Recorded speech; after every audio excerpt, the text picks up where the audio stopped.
Mchana mwema popote pale ulipo, hujambo na karibu katika awamu hii ya matukio mtambuko.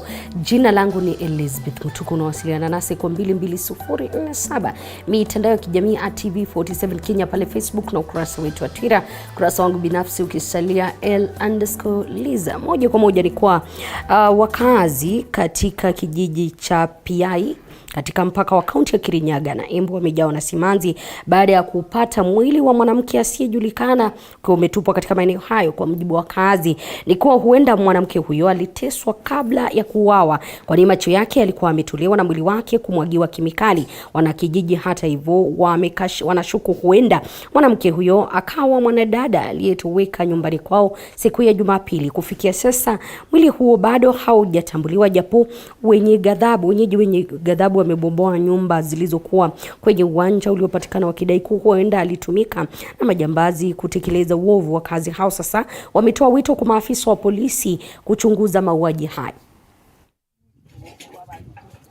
Tumestuka mwanamke ameuawa na akaletwa hapa kwa hii manyumba, na sasa ndio tunabomoa hii nyumba kwa sababu hii nyumba, hii kiwanja ni ya public, na ikiwa public watu waliondolewa na wakapatiwa pahali pengine, na wale waliwacha manyumba yao, ndio mwanamke mmoja akaletwa hapa na akiwa ameuawa. Naye wasasi wakati wamesika hiyo report wameenda mochari kuangalia kama ni yeye ndio alipotea Sunday, na Thursday alikuwa mazishi. Wamesema hii kiwanja ni cha kaburi, na wale walikuwa wamejenga wote waliambiwa wahame, na sasa walihama kwa sababu ni nyumba tu peke yake ziko hapa, zikaonekana nizo wahalifu wanazifanyia za kufanya mambo mabaya. Watu wanamjua ni wa area hii na alipotea kwao kutoka siku ya Jumapili, hajaonekana kwao. Wazazi wameenda kufuatilia huu mwili waangalie waone kama ni yeye. Mpenzi mtazamaji, hiyo taarifa tunaendelea kufuatilia, na kutokana na ongezeko la visa vya unyanyasaji wa jinsia, mimba za utotoni, visa vya kujitoa uhai, miongoni mwa masuala mengine ya kimaadili yanakumba kama yanaendelea kuibuka katika kaunti ya Nandi. Kundi la wanawake katika kanisa la Anglikana limezindua mpango wa kuelimisha umma dhidi ya kujiingiza katika shughuli zinazotishia maadili ya familia, mpango unaofahamika kama Safer Communities unaolenga kuweka mikakati itakayowezesha jamii mbalimbali kuishi salama. Chris Bet kutoka maeneo hayo na mengi zaidi.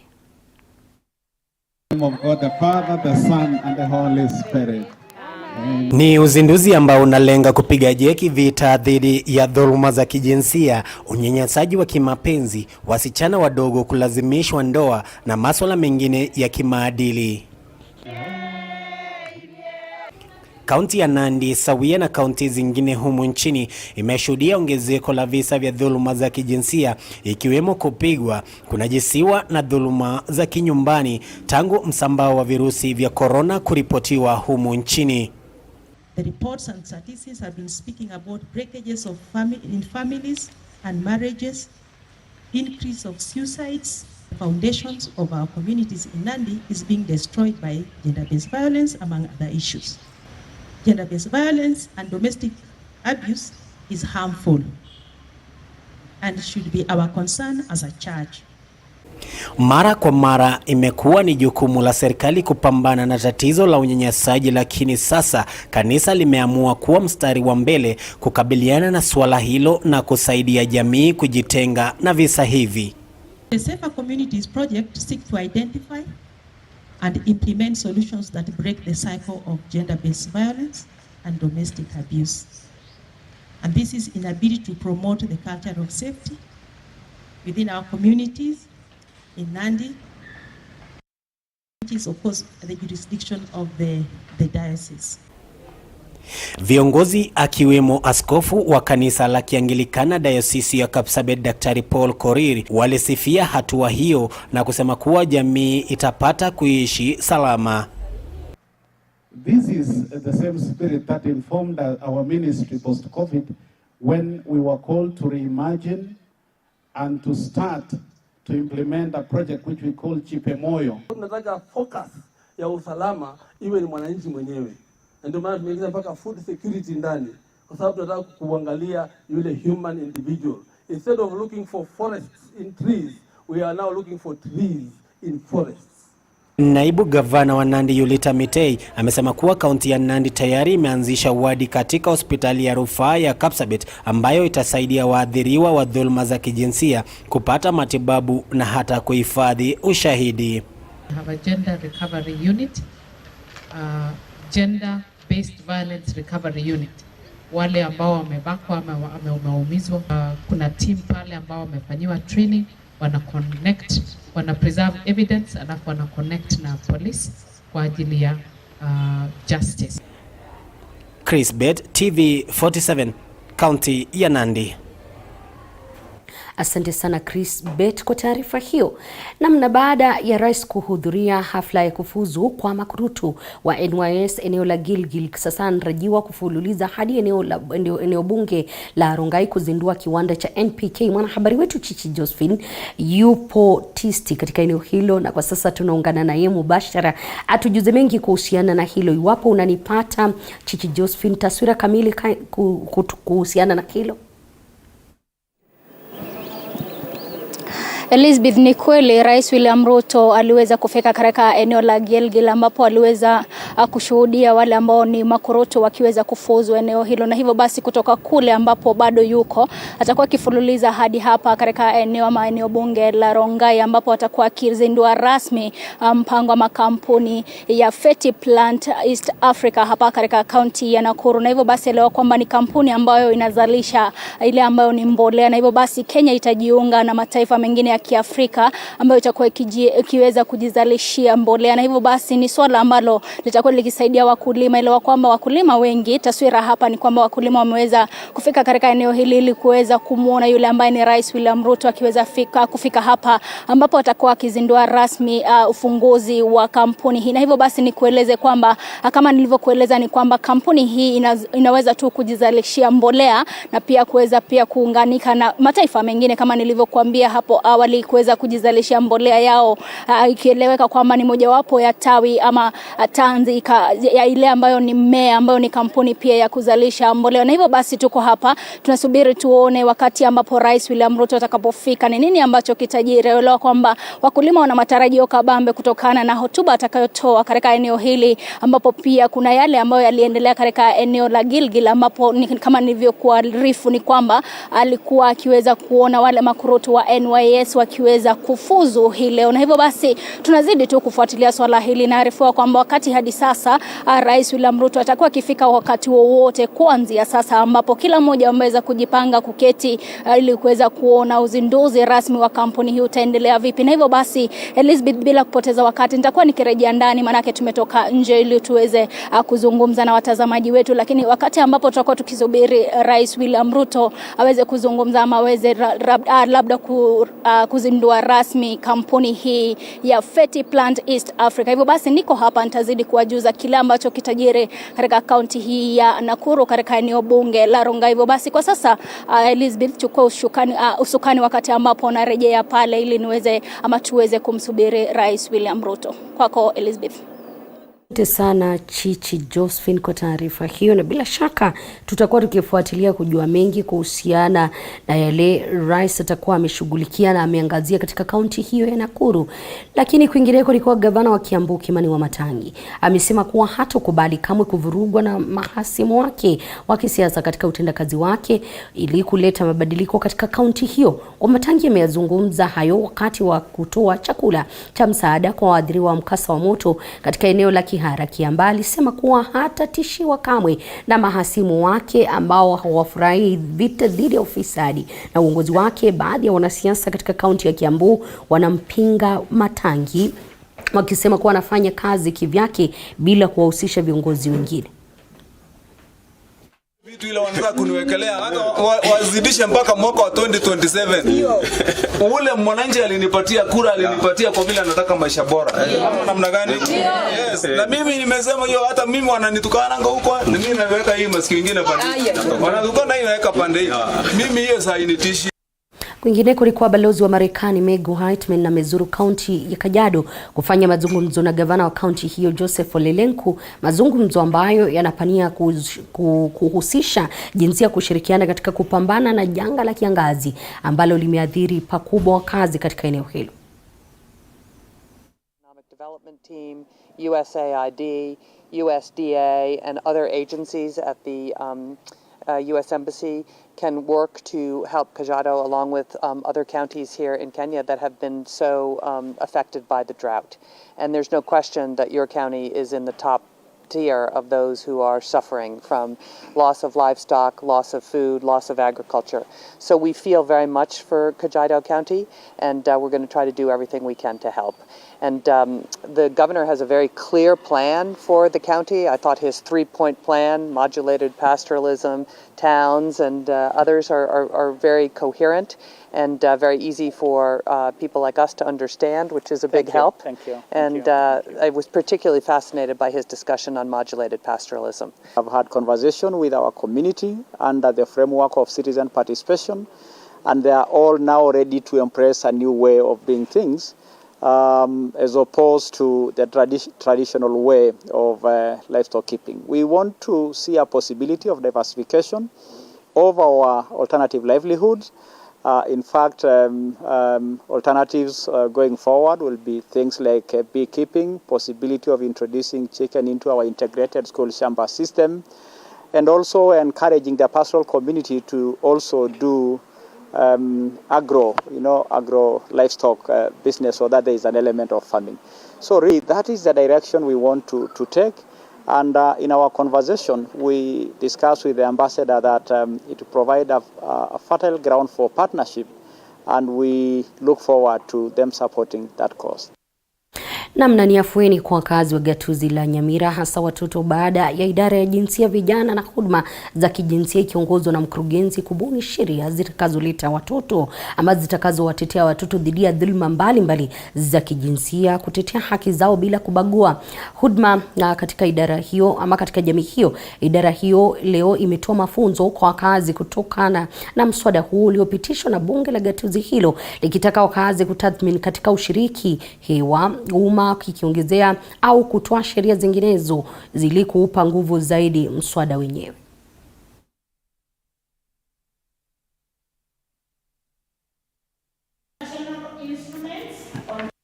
County Government of Nyamira.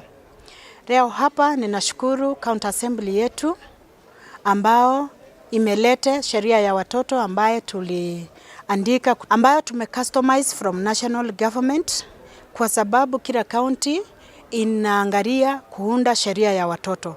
Ninafurahi kwamba Nyamira tumekuwa katika zile county ziko mstari wa mbele kwa kudevelop hii policy ambayo itachunga maslahi ya watoto. Tukiangalia Nyamira, tunaona gender based violence kwa watoto iko juu sana. FGM tukiangalia kwa map tuko juu sana. Teenage pregnancy tuko juu sana. Child rape vile vile haiwachi nyuma. Maneno mengine mengi ambayo inastahili wazazi waweze kufanya, state iweze kufanya, kwa sababu maneno ya watoto inatuhusu sisi wote, jamii mzima ama the whole community ama the whole state. Basically hii sheria inadungwa ili iweze kusaidia kupeana budget ambayo itasimamia hayo maneno ya watoto ambao tumesema na tumetaja na ambayo yanaendelea. Na sana vile vile tunahitaji rescue center ya watoto, maana tukiona watoto wanakuwa defiled, wakikuwa defiled, they are compromised, the parents are compromised by the perpetrators. Na tukiwa na kama rescue center, watoto hawatakuwa compromised, maana tutakuwa tumewaweka kwa safe home mpaka kesi yao iweze kusikiwa. Hayo tumekuja leo tusikie maoni ya wananchi, waangalie vile tumeandika, waongezee ama watoe ile wameona ambayo haifai katika hiyo sheria. Kwingine kulikuwa gavana wa Garissa Nathif Jama amewatetea magavana ambao walitajwa kama waliotumia pesa za umma visivyo na mwendesha wa bajeti Daktari Margaret Nyakango. Kwa mjibu wa Jama, kwa magavana wengi wametumia pesa hizo zilizofaa kutumika kwa kufanya miradi ya maendeleo kwa kupambana na makali ya ukame.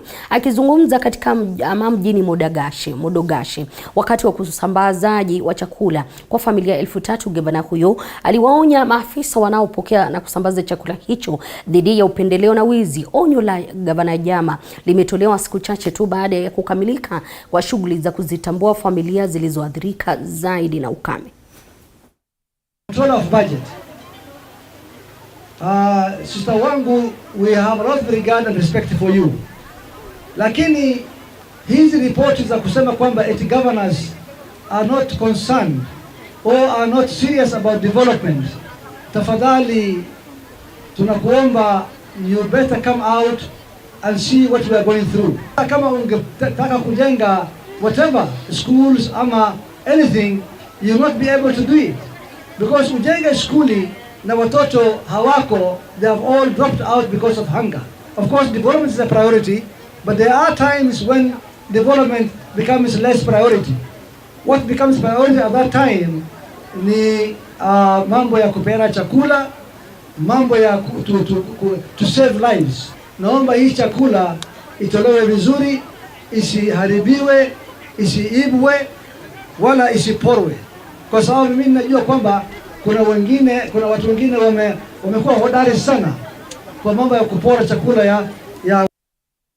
Tukiingia katika kaunti ya Mombasa, ni kwa waziri wa kawi na petroli Davis Cheche amejumuika na mawaziri wa kawi kutoka kaunti zote 47 nchini kujadiliana swala la ushirikiano wao ili kutanzua kitendawili cha gharama ya juu ya bidhaa muhimu kutokana na kuongezeka kwa bei ya juu ya uzalishaji, na vile vile kulifunga kongamano hilo ambalo limekuwa likiendelea kwa siku 3 sasa. Na kwa sasa anazungumza na tusikie yale ambayo yanaendelea kutoka upande huu. But unless KK we put some money as county government in this space, we can be talking about really working on those resolutions, Rosemary, you read, which are great. They need to be funded. And I want to implore the county government to go back home, the national government to go back home, and we put the money where the priorities are. If we truly believe that we need to grow access to energy, and Martin says Kenya is in a very special space in terms of green energy today. We are not talking about so much resilience, we're not talking about so much transitioning, because we are almost there. If we were able to retire our diesel generation and go e-mobility and do the things that we need to do, because the space in energy generation in Kenya is basically, we are not going coal, we are getting out of fossil fuel, and I want to believe that Kenya is in a special space to harness some of those resources in the county space, in small hydros, in solar. That will also help us to balance the grid. Kenya today generates most of its power on the eastern area of the country. And if Western Kenya can help us and do more of, and the rest of the counties, in Mandera, in Wajir, in Marsabit, if we can do some of those mini grids that EU has significantly come out. The German government, I was meeting the ambassador the day before yesterday, after we were able to meet that deadline to sign the 45 million euros to do the upgrading of Olkaria 1 and 4, to get an additional 40 megawatts. And we're forever grateful to the support we're getting from the development partners in building up the capacity on energy for this country. So I want to appreciate what we are doing together. I want to confirm that we'll be a great team player. We can plan at the top, but the true planning, the data, the support must come from the bottom. And I want to encourage us to work as a team. I did say we will not sign the integrated national energy plan document today. Washira get the leadership of the county government, the leadership of Senate and Parliament to come for one day and look at that document and take ownership so that we can confirm that we're going to put voting money to support the implementation of some of those resolutions that you have working together passed in this session. Like I said, when we met the Katika masuala mengine ni kwa wanafunzi wa chuo kikuu cha sayansi na teknolojia cha Meru wanaandamana wanakilalamikia kuondolewa kwa chansela wa chuo hicho Romanus Odhiambo awali wiki hii. Waadhiri wa chuo hicho wamekuwa wakilalama kuhusu chansela huyo ambaye wanasema kuwa alikiuka sheria za uajiri. Comrades power! Power! Comrades power! Power! Okay, the former Secretary General, Samu, and I'm here also to make a statement, and my first statement should be to condemn the statements made by the Senator of Meru County by stating that we students of Meru University are against our beloved VC, Professor Romanas Otiambo, which we condemn in the highest terms possible. Comrades, power! Power! And in this scenario, we can allow such barbaric acts to happen in Meru University. We understand the Professor Romanas Otiambo periods in Meru University. Yes. There was no peace in Meru University. Everything was in a mess. And recently I made a statement and said that the developments that we are seeing in Meru University is not because of any other person but Professor Romanas Otiambo. We are wondering why the current council is telling that the performance of the VC is below expectation, which is a lie. And if there is something that the council in this Meru University wants, is to send away the VC. We are stating that we want the VC back. Let us leave VC to complete his term. Then after the term, they can do what they want to do. But this act of chasing away the VC like a dog, we will not allow that. Comrades, power. We will be here and we will be here until the VC. We want to see the VC. We don't want to see a letter of the withdrawal of the statement that was made by the council. Comrades, power.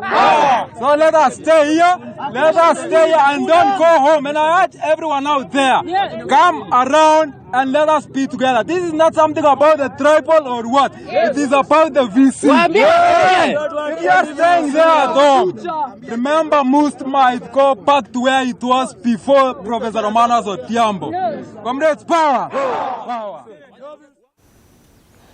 Na katibu mkuu katika vyuo vikuu na utafiti Beatrice Inyagala na spika wa bunge la kitaifa Moses Wetangula wanahudhuria shughuli ya kufuzu kwa mahafala zaidi ya 1000 wa chuo kikuu cha Kibabii katika kaunti ya Bungoma. Wetangula ametwikwa shahada ya uzamivu au kwa lugha ya Kizungu honorary doctorate, na kwa sasa tunaingia huko kuweza kusikia yale yanajiri. The Honorable Jack Wamboka, MP Bumula, the Honorable Dr. Murumba Chikati, MP Tongaren, the Honorable John Waluke, MP Sirisi and Chairman of Western MPs, the Honorable Charles Gemose, MP for Hamisi, who came slightly late, the Honorable Kakai Bisau. In the early 60s, more particularly 1963, it was moved to a Regi Teachers College to create room for a secondary school, which is now Kibabe High School. It came back as Kibabe Diploma College for Teachers that later gave physical way to Kibabe University as a constituent college of the then Masinde Muliro University of Science and Technology, and is now a full-fledged university with its charter. Today I join the Kibabe University fraternity and all the well-wishers in congratulating the assembled graduates on this auspicious occasion. You are all here in a celebratory mood and regalia because of the hard work and countless sacrifices on matters education. I too commend and thank your parents and guardians who not only believed in your cause, but in all respects facilitated your education and provided the much-needed enabling environment for you to excel. My further salutation goes to the university intellectual constructors for their commitment to excellence and their unparalleled passion to impart knowledge and positively engineer innovation and enlightenment in our country and county. To the comrades, both graduates and undergraduates, hongera sana. Allow me, ladies and gentlemen, to thank the Chancellor, the Council, and the Senate of Kibabe University for bestowing on me this prestigious honorary doctorate degree, an honor that I accept with utmost humility. It's a great and unrivaled privilege to gain and earn recognition for work done in service to humanity. It's a divine testament that those who do good and touch other souls will always attract and earn recognition. This is one such example. I am part of a community that values education, not just as a process of acquiring knowledge, but as a means of igniting passion and purpose in life and society. Thank you for lighting a fire within me. I will forever remain indebted, always bearing in mind that for every privilege and duty, there is a corresponding responsibility. Ladies and gentlemen, dear comrades, this honor is not just a reflection of my personal achievements, but it is also a holding of true to the hard work and dedication of many individuals who have supported and inspired me through my... Taarifa hiyo ya kupewa shahada ya uzamifu yake Spika Moses Wetangula ndio inanipa nafasi mimi kukamilisha awamu hii ya matukio mtambuko. Naondoka, lakini cheche za spoti na wana spoti wetu itakuwa ikiingia, ni kipindi ambacho kinaingia katika dakika zijazo. Kwa heri kwa sasa, awamu nyingine tutapatana papa hapa. Jina langu Elizabeth Mutuku.